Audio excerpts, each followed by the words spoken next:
What's the story, Morning Glory? What's the word, Hummingbird? Thank you so much for clicking on my channel and for joining me for this review of 90 Day Fiancé The Other Way Season 6, The Tell All Part 2. Let's go ahead and get into Corona and Inky because that is where we left off last week.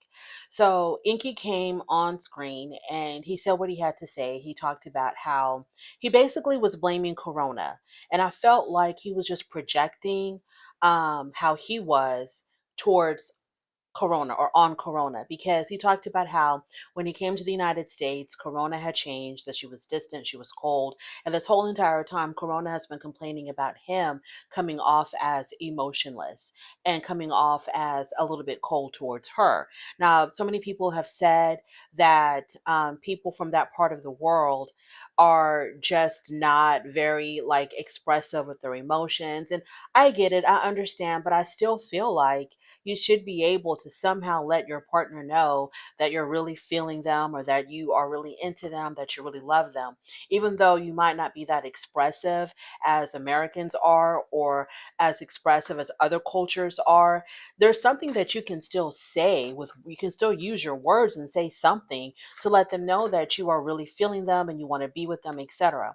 But he never really did that, I think. And it wasn't about just expressing a lot of emotion, it was just about the things that he said.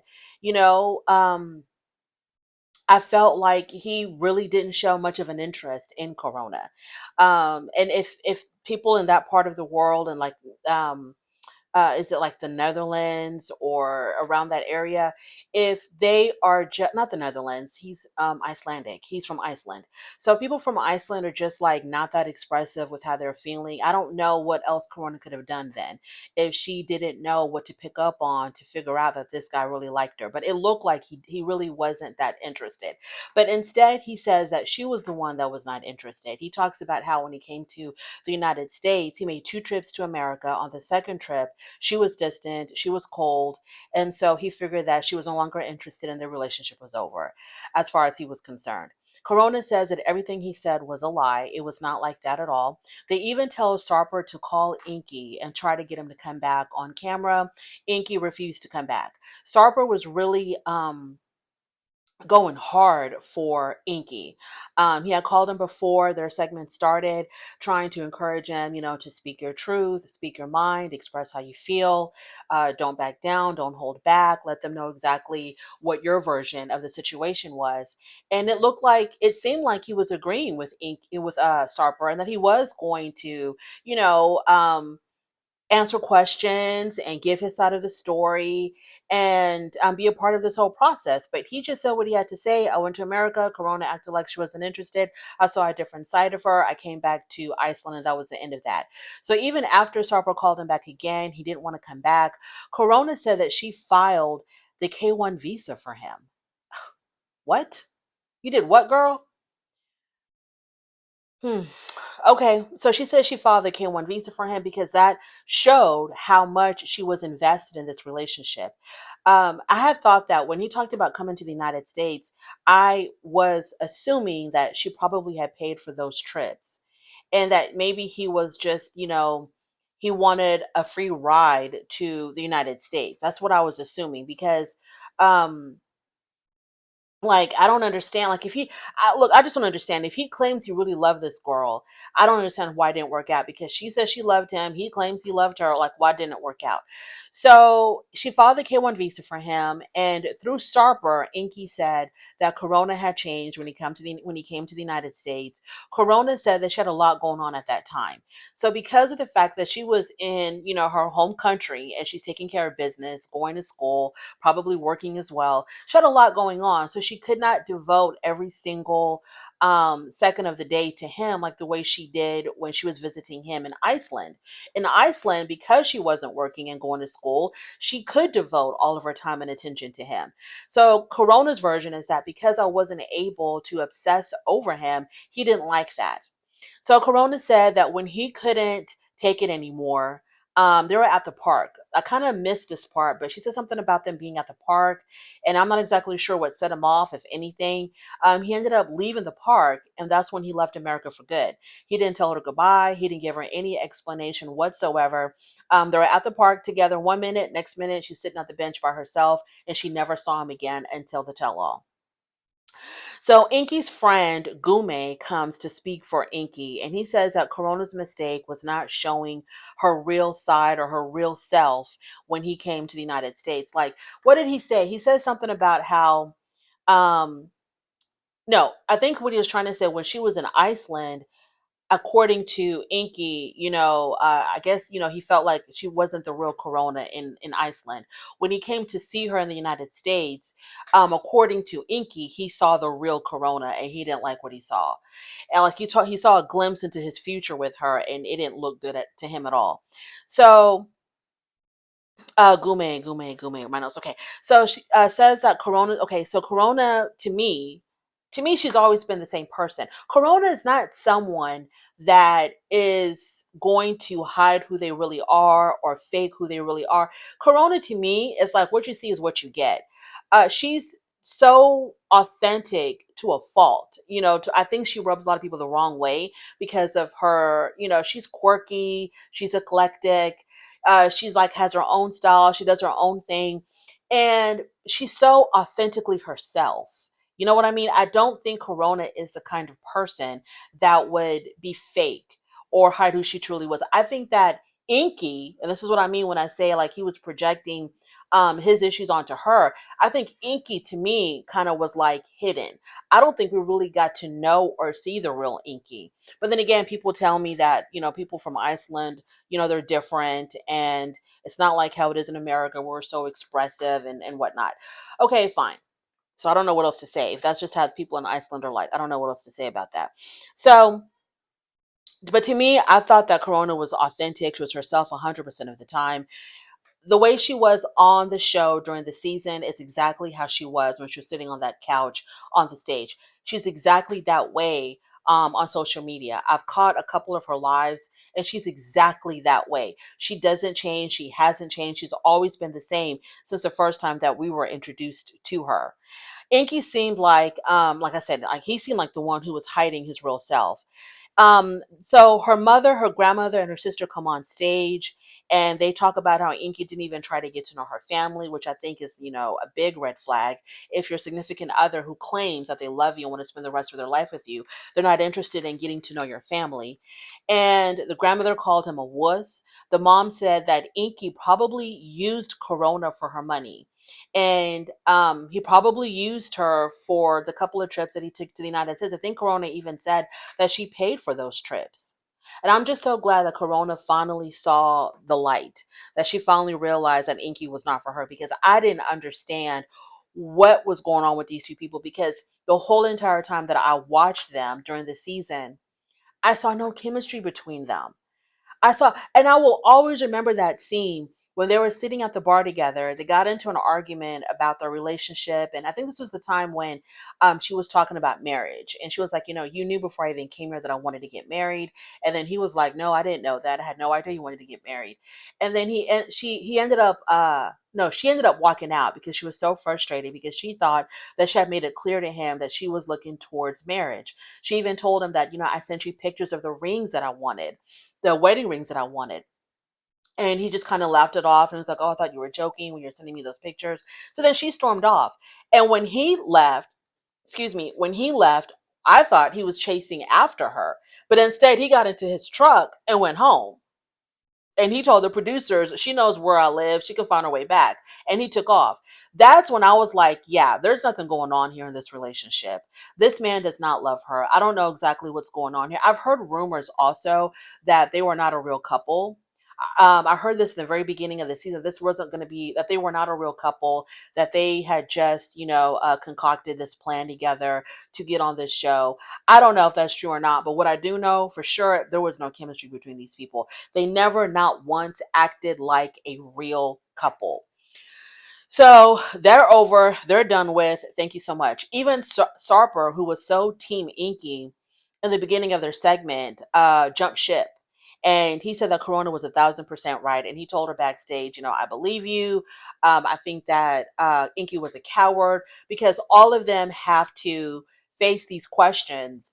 And Inky took the coward's way out. He didn't want to answer any questions. He felt like, I'm going to say what I got to say and I'm out of here. And that's the end of that, which really wasn't fair. Why did you even show up to the tell-all period? We don't want to hear your rehearsed, written out or scripted out line that you gave us. There's questions that need to be answered. You need to answer Corona's questions. You need to answer Sean's questions, anybody else's questions, like everybody else is doing on stage. And nobody wants to be under fire like that, but they take it because it's a part of their job of being on this show. So he really did take the coward's way out, but they're over and done with. So let's move on. Joanne and Sean. Now, Sean, to me, I don't know if I have anybody out there that reads like mafia romances or anything like that, but to me, Sean, the way he's dressed with the tattoos and the haircut and his whole entire look, I could definitely see him like on the cover of one of these like Irish mafia type romance books. He's a very good looking man. He is very attractive. I love the tattoos. I love his style all the way.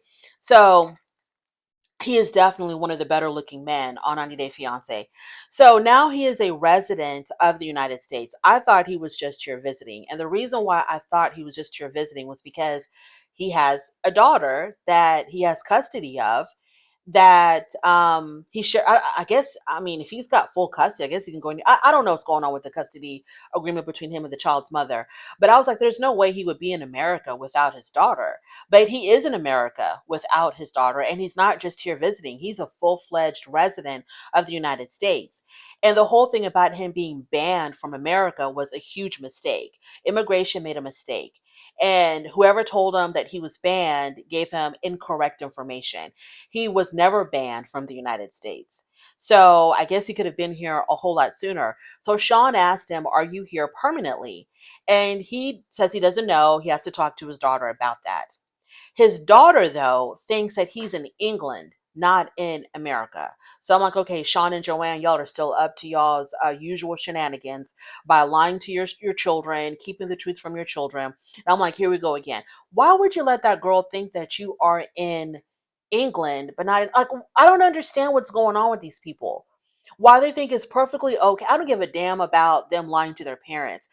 My concern is them lying to their children. Like, why does your daughter think that you are in England when you are in, after you saw how it affected all three children, her two sons and his daughter, after y'all saw how it affected the kids when they found out that y'all had been lying to them for 2 years about being married, you're going to continue to perpetuate another lie to your little girl by lying about where you're at. I don't get it. I don't understand. So Sean asked him, how long are you here for now? He says he doesn't know. He knows. He knows. He knows how long he's here for now. But, it's at that point now where you really can't trust what Sean and Joanne have to say because they've proven to be, I'm sorry, but they're proven to be liars.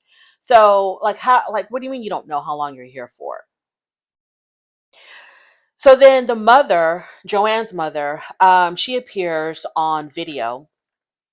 She joins them and she says that she met Sean. She likes Sean.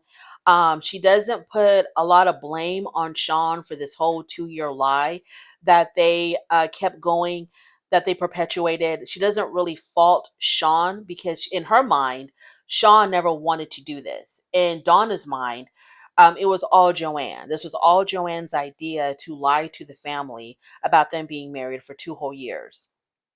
She said that she was hurt by Joanne for hiding her marriage.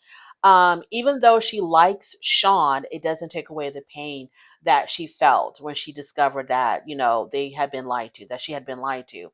You can see that there is obvious tension between Joanne and her mom. Um, Obviously, we don't know what's really going on. We don't know what their history is. We don't know what's been going on with them in the past. I don't know. Maybe y'all do, but I don't know. But there is obvious tension between her and her mom. And it looks like a part of it might be that her mom is a little bit overbearing, very blunt, speaks her mind, might come across as being overly critical or overly judgmental. I like her mother. I like her mom because the way that she talks, she's like, yes, I was upset, but I would have accepted it. And I believe Donna. I believe Donna. And plus, Joanne, you're a grown woman. Obviously, you believe that you can do whatever you want to do. And this whole thing of like, you don't want to tell your mom because you just don't want to hear her mouth. You don't want to hear her go on and on about how much she doesn't agree with what you're doing, doesn't think that you should go through with it. I mean, that's how parents are always going to be, right? I'm thinking a lot of parents are going to tell you exactly what they think if they feel like that you're not making a sound decision. But you, as an adult, you can still have that choice to go through with whatever the hell you're going to do. Or, like the aunt said, elope. If you're going to elope, elope, and then come back and tell your people, hey, we just got married. That would have been a whole lot better than lying to them for 2 years. Like I said, I don't care about Joanne lying to her mom. She had her own reasons for not wanting to tell her mom the truth. Whatever. I don't care about that. I cared about her lying to her kids. So, where am I here? Even okay, Shakina says that if this was my mom, I'd keep information from her too because she's a lot. Shakina also, I think, is just she's got her own issues with her mom. So she's going to project all of that on Donna and Joanne. All she sees is her mom and her sisters criticizing her for being with Sarper. So I don't, whatever she kind of had to say about Donna, I really didn't take it too seriously because it's just her projecting her own issues with her own family. So the mom tells Shekinah, well, you went to Turkey and you left your daughter behind. I didn't understand why she said that. Yeah, she did leave her daughter behind. Her daughter was in private school, or boarding school. Sorry, her daughter was in boarding school. And her daughter knew, though. Her daughter knew that Shekinah was going to Turkey to be with this man. She wasn't lying to her daughter like the way Joanne lied to you, Donna. So I didn't understand the comparison there. Shekinah says, I will never treat my daughter the way you treat yours. And you have to earn your daughter telling you everything. You have to earn your daughter being open and honest with you. So obviously there's something going on between Joanne and her mother's relationship where she really did not feel comfortable telling her mom that she was married and keeping it from her mom for as long as she did. And we'll probably will never get to the bottom of this interpersonal mother-daughter issue. Shekinah, okay, so Corona stood up for Donna and said that, I wouldn't let anybody talk to my mom like that. And Joanne was mum. If it was me, I would not let anybody talk to my mom like that either because Shekinah doesn't know, she doesn't understand the dynamic between this mother-daughter relationship. So I would have a problem with that too, but Joanne didn't say anything. But Joanne, that's her thing. She really doesn't say much, obviously. Shekinah said that Joanne probably didn't tell Donna because Donna is overly opinionated. And I'm like, Shekinah, how do you know that? How do you know that Donna is overly opinionated? Like, how do you know that? So, like I said, tell your mom or don't tell your mom whatever you want, but you should not have hid that information from your kids. Are your kids overly opinionated and judgmental too? Is that why you didn't tell them? Then they show the clip of them telling their kids that they had been married for 2 years and how much it was a shock to the children. And they asked Joanne, do you think that you should have told the kids? And she said that she should not have told them before they got married. She should have just told them sooner after they got married. I felt iffy about that. I felt really iffy about that. I felt like she didn't have to ask her children's permission. I don't know if Joanne is confusing telling her kids beforehand, if she's confusing that with seeking permission from her children before she married Sean. I don't think that she should have asked for permission. I'm talking about Joanne specifically. I'm not talking about people in general who want to marry people and they have children already. I'm talking about Joanne specifically because Joanne was going to do this regardless. I think that I think she should have told her kids before she even got married. I think that she should have introduced him to her kids before she married him so they could have an idea of what the hell was going on. And Sean is a cool guy. I don't think the kids would have been that bothered. Of course, maybe the issue would have been, where were you going to live? That would have been something for them to discuss together as a family. But as far as her wanting to marry Sean, She was going to do that regardless, and she should have told her kids, I think, before she got married, just for them to be in the loop. It's one thing if your mom feels stupid for not knowing. It's a whole nother thing to make your kids feel stupid for not knowing. And what else is going on here? Donna wanted a chance to celebrate her and Sean. That's why she would have wished that she would have known sooner so that she could have been a part, I guess, of the wedding. Donna says that she would have accepted it 2 years ago. And she says, there's a lot of things, Joanne, that you've done that I didn't like, but I accepted. And this would have been no different. I might not have been crazy about you doing this, and I would have said what I had to say, but I still would have accepted it. Shoulda, woulda, coulda. We have no idea if she would have. Now they asked her, so she's gonna plan to have a wedding, but she said she's gonna have it in Ireland. And I'm thinking she's doing this on purpose to keep, the majority of her family away. I think that's why she wants to have the celebration in Ireland. I think it doesn't matter what I think. So her father, though, still does not know that she's married. Okay, not only does her father not know that she's married, her father also doesn't know that she was on a whole TV show. I was like, damn, Joanne, you are really good at keeping secrets. I would love to know what happened in Joanne's life to cause her to become this secretive, to be comfortable being this secretive about the things that are going on, the major things that are going on in her life. What happened? Like, what caused her to become this way? So her father has no idea that she's married. Like I said, he has no idea that she's on a reality TV show. I don't know how in the world they're keeping these two major things from him. I don't know how they're able to keep that information from her. Her dad must be extremely oblivious. So she tells us that the reason why she didn't tell her dad was because her dad would have internalized it, and it would have broken his heart, and it would have affected him. And the mother says Joanne is his little girl. So it would have been a completely different type of situation for her to tell her dad. So she says that she plans on telling her dad, but it has to be, done in private, strictly between the two of them with nobody else around. They asked Donna, where is your husband? Where is Joanne's dad? And she was like, he's in the other room. So you're on a tell-all. You are on a tell-all on a television show, and your husband has no idea.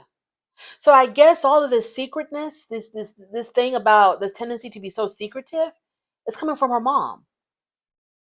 It's coming from her mom then. Like, what? You're in one room of the house conducting a whole show, a very popular show, by the way, and your husband has no idea that you are answering questions for a reunion for an extremely popular television show. And so Sean said, so basically, just like the way Joanne conspired to keep this marriage from you, you're also conspiring to keep all of this from your own husband.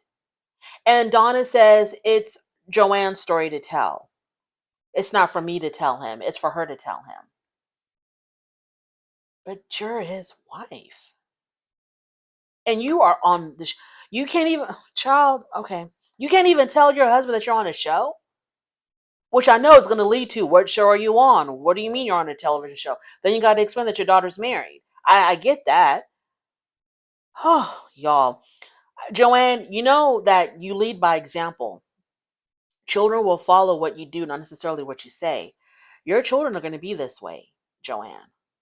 How are you going to feel for your kids to keep secrets from you that are this monumental from them? Have y'all seen those TikToks where people will have a whole baby and not tell a single person, and not tell their parents, forget about everybody else in the family, won't even tell their parents that they were expecting a child, and then they show up on their doorstep with a baby, and their parents are like, oh, whose child is this? And they're like, oh, this is our child, this is your new grandbaby. Parents had no idea that the person was pregnant. No clue. You just show up on your parents' doorstep with a whole baby. And I can understand the mix of emotion of you're happy, but then again you're confused, but then again you're upset, but then again you're sad that your kid can hide an entire pregnancy from you. whether you're the parent of the mom or the dad. The fact that they can hide an entire like you could not take part in the preg. And I understand that people do the thing, they do the things that they do for whatever reason. They have their reasons of why they do what they do. Okay, but then again, if you're going to eventually tell them, y'all, I don't know. This is bizarre to me. This is absolutely bizarre to me. Okay, let's move on, y'all. Okay, so her dad has no idea.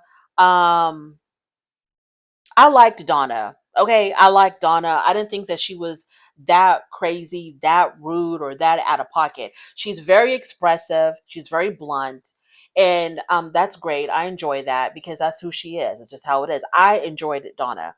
So she came in like a storm, but it was like a storm that comes and goes really, really fast.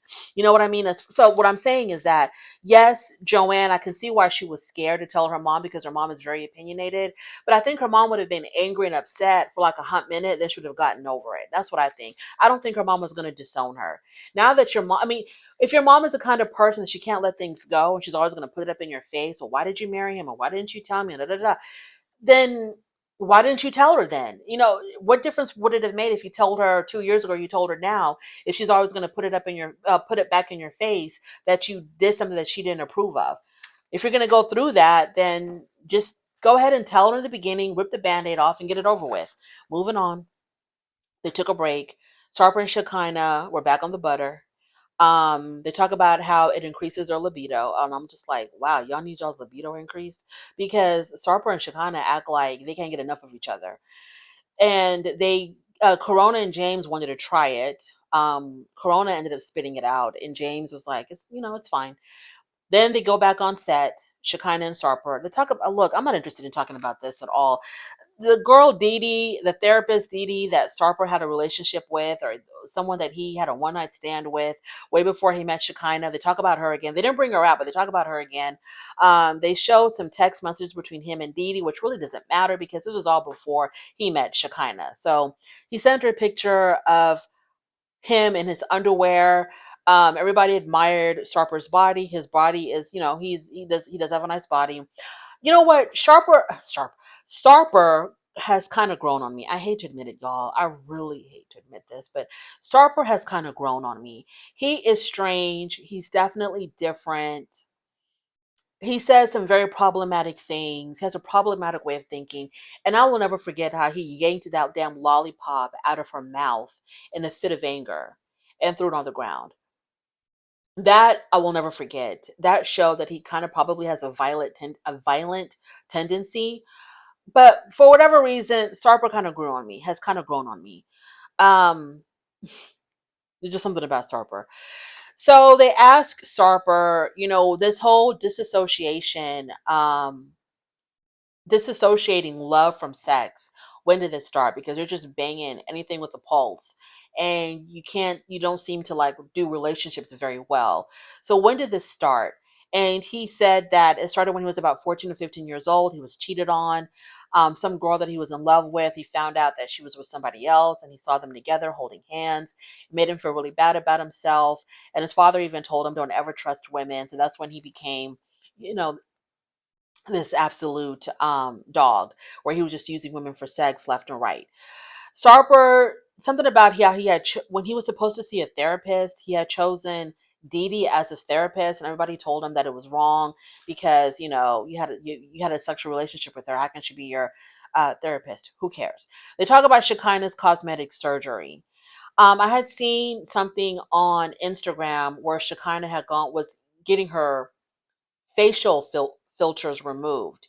What I saw on Instagram, it wasn't them removing the filters. It was her like in a clinic or something, and they were putting bandages on her face.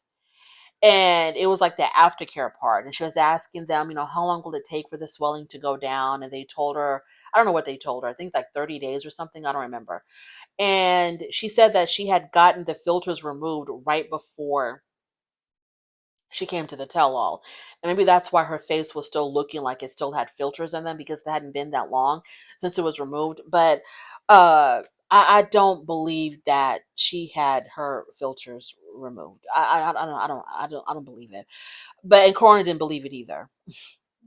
They talked about her nose. Sarper took credit for how her nose looked because he said that he was the one that designed it. He told the plastic surgeon how he wanted it to look.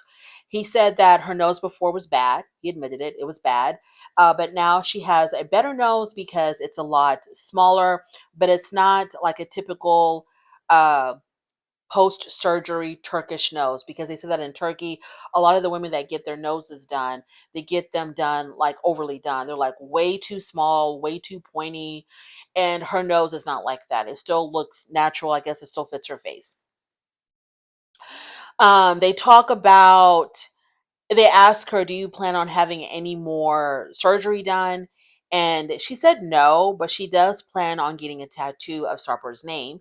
And Sarper plans on getting a tattoo of her lips. Everybody on stage told Shakina, do not get a tattoo of this man's name because that is going to lead to y'all breaking up. It always does.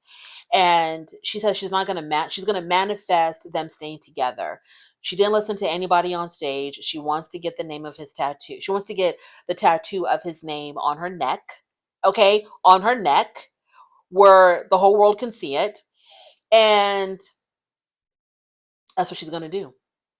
I wouldn't do it if I was her. I would not do it at all. I would definitely advise her to not do it. But Shakina's going to do what she wants to do.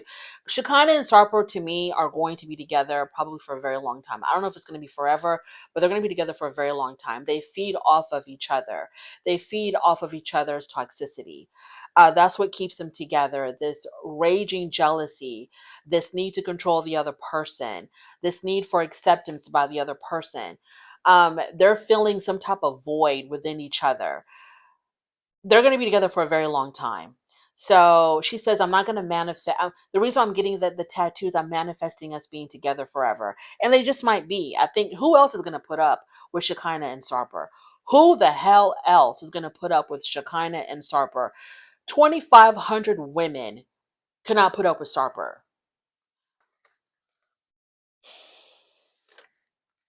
James and Matalia. So James says how Matalia does not allow him to have any female friends. Any female friends that he's had from the past, he had to cut them off. And she says that she doesn't want him talking to other females about his personal issues with her. Okay, well, that's granted, fine, whatever. But I'm on the fence about that. If he's had a couple of friends that he's known since high school, grade school, elementary, kindergarten, and they've always been platonic friends. A lot of people believe that men and women cannot be platonic friends. But let's say that he did have a couple of friends that he's known all his life.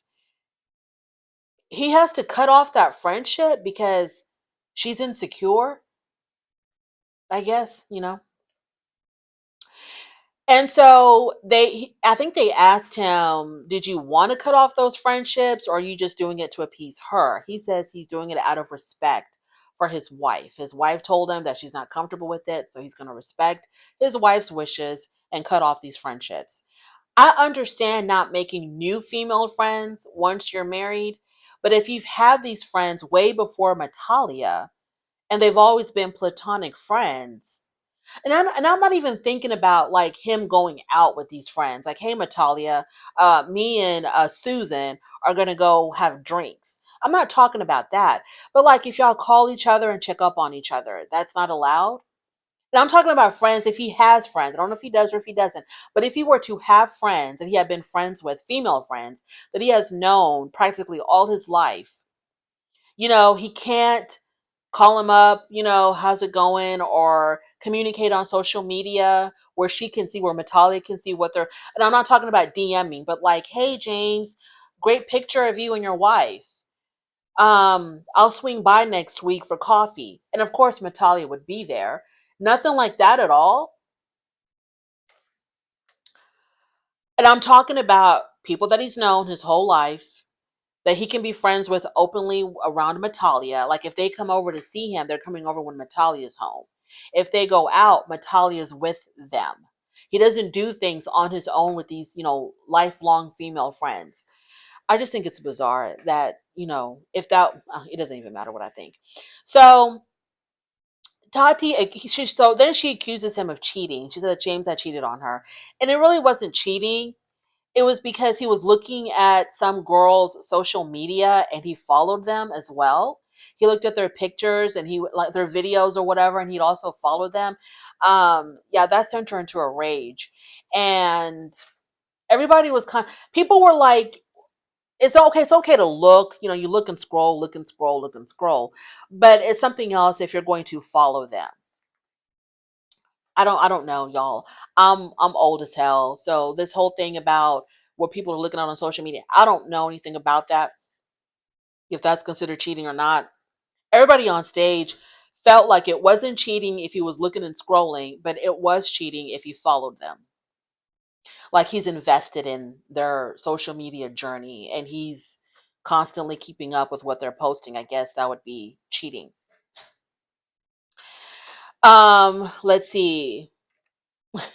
James said that he deleted that particular social media platform. Like, what platform was that? Why can't you say it on TV? Was it TikTok? I know it couldn't have been OnlyFans because I know you're not paying to see women nude or almost nude. So it had to have been something like TikTok or Instagram.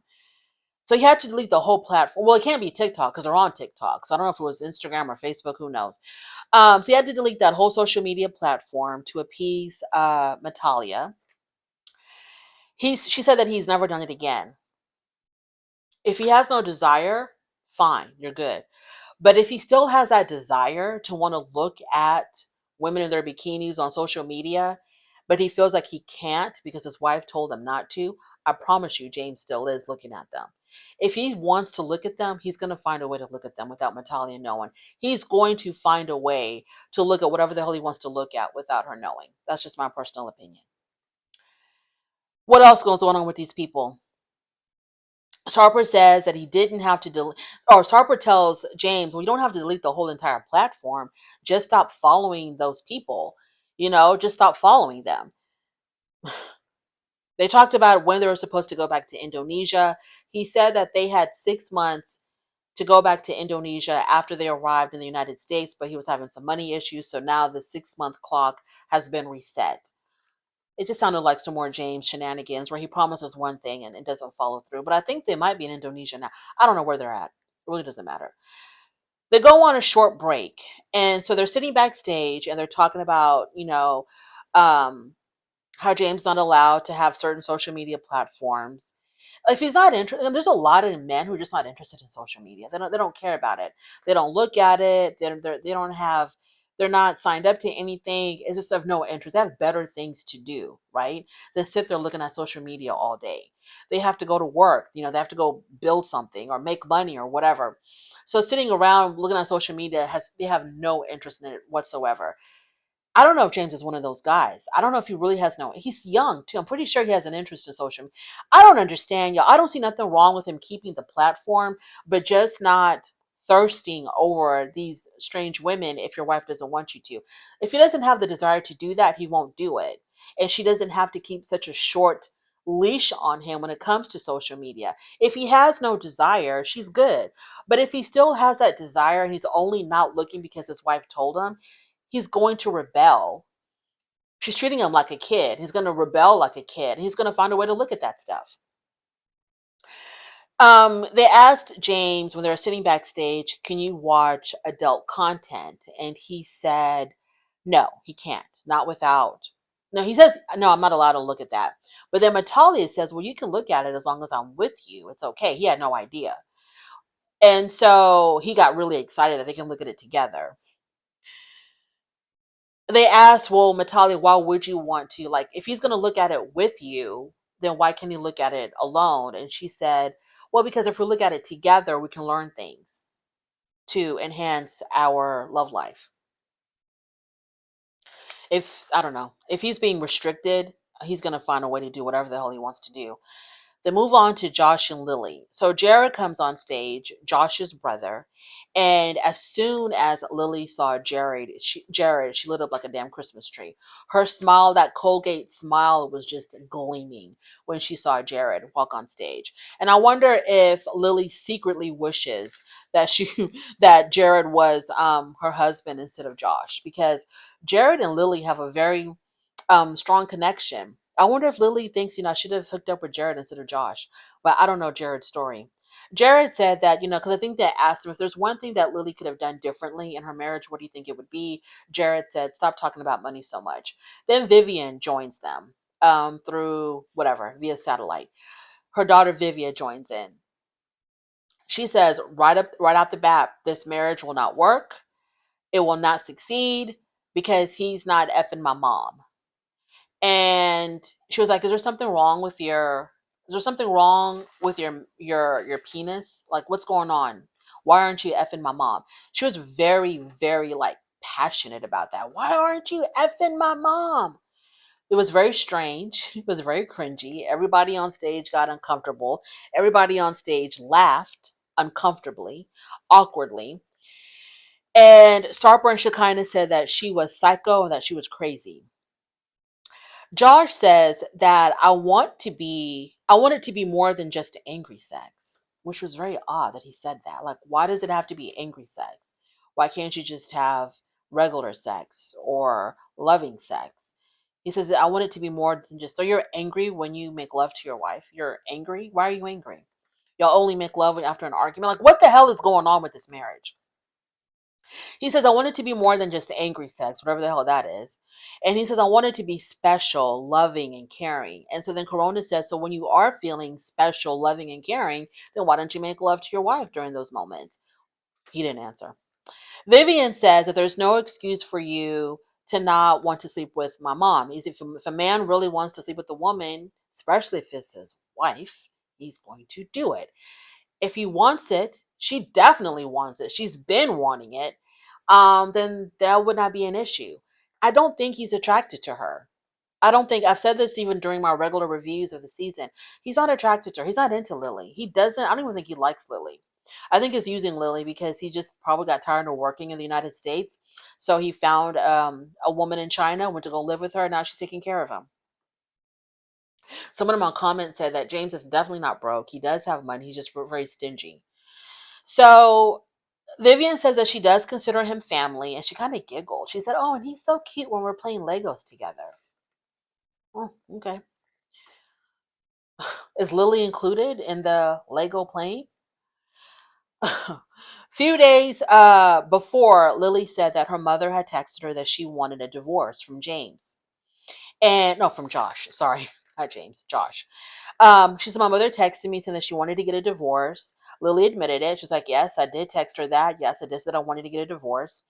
And she also tells us, Lily does, that James puts on a show in front of everyone, but in private it's different. He acts like the loving, doting husband in front of everybody, but when they're in private together, he's really mean to her. He's unaffectionate. He's cold. He's mean. He said they talked to an attorney. And they told him, when your wife says she wants a divorce, it's actually her kind of like crying out for help. She's wanting you to change. She's wanting you to try to do better.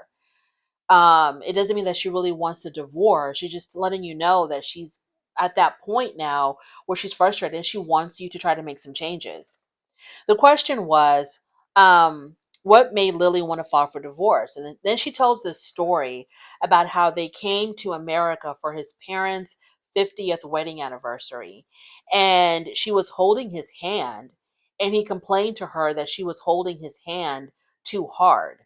Then something happened. I really didn't catch it all, but something happened. He ended up kicking her out of his parents' house where she was supposed to be staying, with him.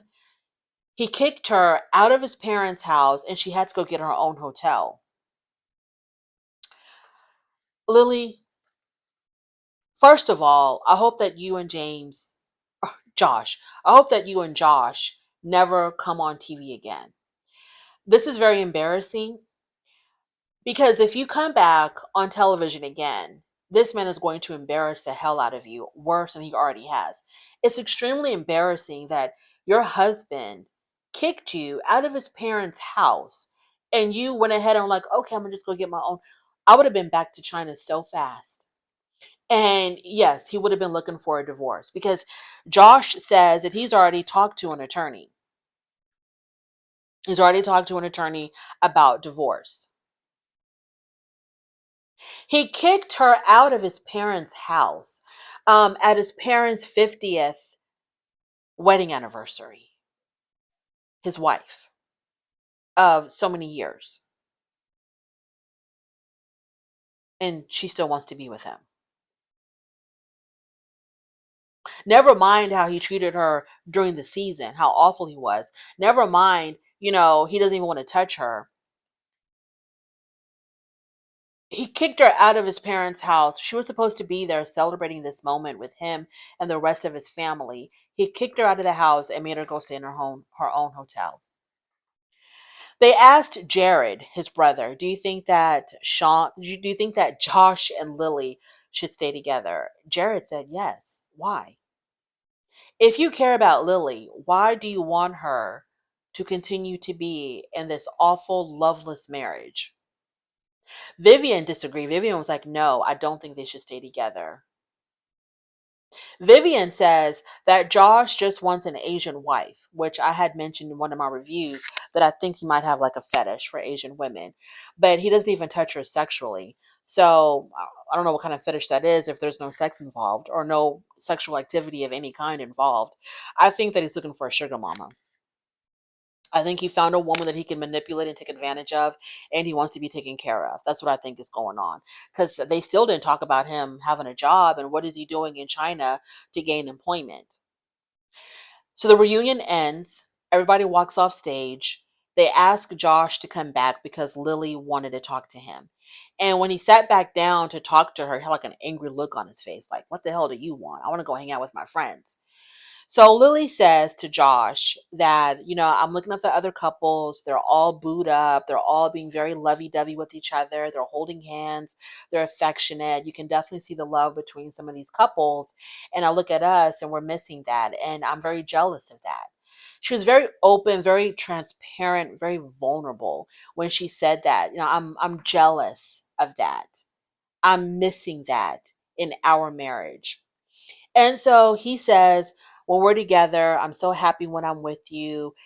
I want to be with you. I want us to make this work. And so she tells him, yes, Josh, let's try again. No, Lily, please don't.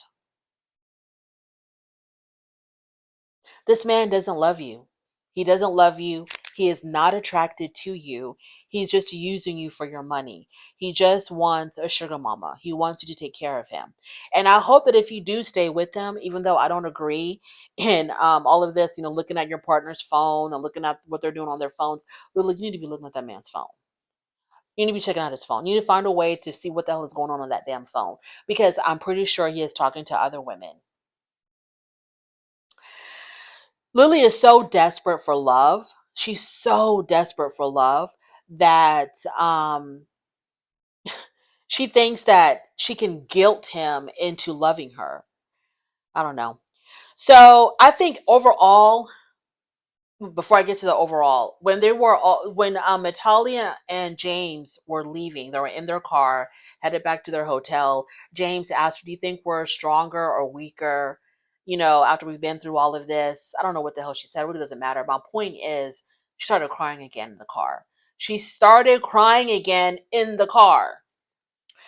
Overall, this cast, I think they get along really well as a cast. Of course, Shakina and Sarper are kind of off in the distant, but everybody else seems to be getting along really well. Even Corona said that she thought that it was going to be a lot of, yelling and a lot of like rage and animosity on stage. But no, this cast gets along well. They stand up for each other. They stand up for each other's parents. They get along. They really do look out for one another or defend one another. At least they did on stage. I don't know what goes on off stage, but at least on stage they were really looking out for each other, and that was refreshing to see instead of a whole bunch of people hating on each other. So that's one good thing that I can say about this cast. I think that, okay, Corona and Inky over. Sarper and Shakana, like I said, they feed off of each other's toxicity. James and Matalia, they're probably going to stay together for a very long time, if not forever. But Matalia will never stop crying. I think they have a lot of issues. I think that Matalia is very similar to Lily in the fact that her love is really blinding her with what she really has. I don't know if this is how James really is in real life or if this is just put on for show. I have no idea. But if this is how he is in real life, if what we saw is the way that he is in real life, then I feel bad for Matalia. She's gonna have to be like 35 steps ahead of James just to keep up with all of the lies and the deceit and the broken promises. So James and Matalia, they'll stay together because I think they're kind of dysfunctional. And Matalia is so desperate to have this man in her life that she's going to put up with anything and everything. And of course, Lily and Josh, that is a no go for me. Absolute a no go. Lily deserves so much better. So much better. Thank you so much for joining me. I really do appreciate it. On your way out, please don't forget to rate the video. If you like this content, subscribe to my channel, and I'll definitely talk to you later. Bye.